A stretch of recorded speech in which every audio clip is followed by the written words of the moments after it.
Hey. I don't know, for all my new creators, I've heard older content creators say, they have to get used to recording anyway, even though, people may be looking at them or it looks and feel weird.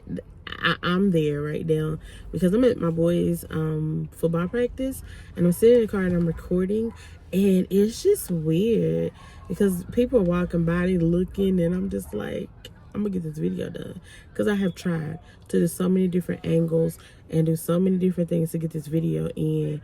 But I said I was gonna try to commit to at least posting once a week and not really worry about the aesthetics of things. And if it was something on my mind, I was gonna post it. So today's video is gonna be short and sweet. But I just want to talk about motherhood exhaustion and encourage mothers who are out there who may have small children like myself. My boys are 4 and 6. They're actually 18 months apart.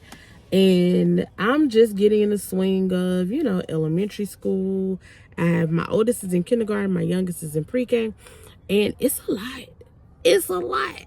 For those of y'all that have older kids, like, nobody told me it was this much.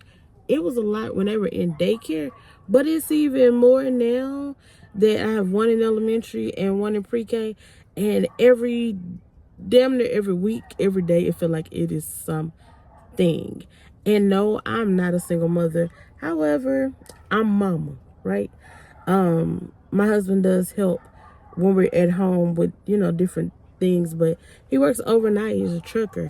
And so primarily I have the boys during the week, and it is a lot and it can be exhausting. I work a full-time job, which, I work from home. And so when I tell people that, I've gotten this from most men, it's like, well, you work from home, you shouldn't be tired. I am mentally exhausted because right now, in this moment, in this season, them people on my nerves. They on my nerves, but I'm gonna suck it up and keep going because what? I need a job. I need a job, sis. So for now, I need a job. Yeah, that's where I'm at with it right now. So I gotta do what I gotta do. But baby, I am tired. I get up at 5 every morning. I get the kids up around 6. We're at the house by 7. And it is like nonstop. I be on an adrenaline high once they get up. And when I get back home and sit at my desk, it's like I crash. And I want to go take a nap and like reset. And I can't be the only one that feels this way. But to all the mamas out there, and even dads that do it, because I see dads picking up, dropping kids off and doing all of that. So to all of y'all out there, like all the parents, keep going. I know it gets tired. And listen, I have 2. I don't know how y'all do it with the 4, 5, 6, and they all back to back. And hats off to you, but we got to keep going. We got to keep doing it. And content creation is something that I've wanted to get into a long time, not just for the money, but I just hope that I have something that resonates with other people and that I can, be a motivation to others and to help others. But I have to first get out of my own head because I am an overthinker and I tend to overthink things and talk myself out of things that couldn't easily be done. And I know I can do it. So I just have to get out of my own head and get it done and stop overthinking stuff.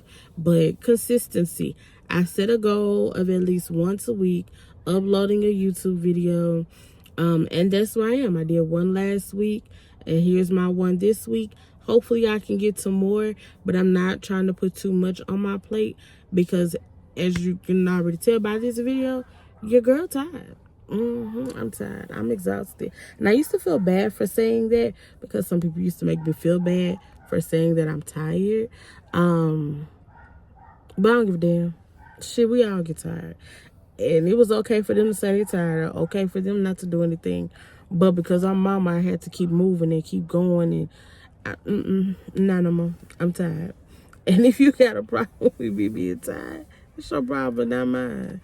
Sometimes we just gotta let other people's problems be their problems and not take it on. Oh, today. So there was a situation at work, and someone had kind of got overwhelmed, and I was talking about not necessarily that situation, but just I was talking about something. I can't really even remember. I'm trying to think of what I was talking about. But I was talking about something, and the comment made was, yeah, they feel better now, but how they initially reacted was their true feelings or their true reactions. And I was like, what if we set in our initial feelings and our initial reactions and stop changing after we feel better, after things have gotten better? Because when you're frustrated about something and something kind of takes you out of your element of peace, because one thing I have learned very recently, you have to pay for peace. It's not money that can buy you peace. You have to pay for peace, meaning you have to sacrifice something for peace. And if there is something that takes you out of your element of peace, you have to sit in how that initially made you feel, not the band-aid of feeling better. And I was just like, my God, that's a sermon, a message all within itself. And maybe it just spoke to me, but don't get so caught up on the aftermath of how you feel. Get caught up on how you initially felt.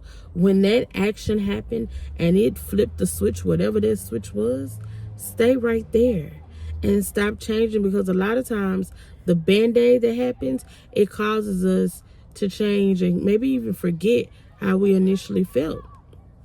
So I thought that was so good when they said that, and it just kind of came, the rest of it came to me like, we got to stop focusing on how we feel afterwards and focus on how we felt at the initial reaction.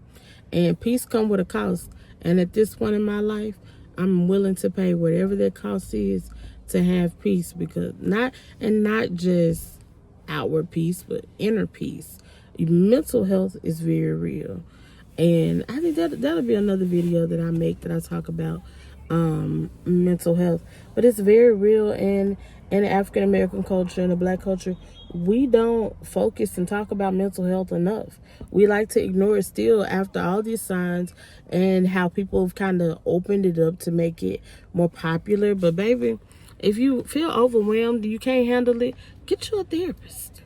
Ain't nothing wrong with it. And everybody gotta know, but you and that therapist. We talk too much. Sometimes we got to shut the hell up and just do whatever works for us. It may not work for grandma. It may not work for the old person or your best friend or that other person, but that don't mean it don't work for you. Do what works best for you and your family. And as women, especially Black women, we tend to put ourselves on the back burner. We want to take care of everybody else. Take care of you first, because if you're not good, ain't nobody else good.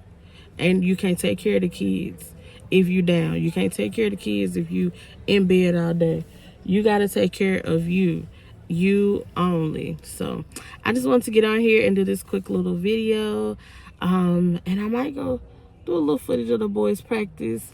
But yeah, if you can't have a great day, you can have a great day, no matter what's going on, because it could always be worse. And even if you're at your lowest, at least you woke today. And just tell the Lord thank you for waking, and tell him to give you strength to get through to the next day. But every day, strive to make it a good day. All right, until next time, peace.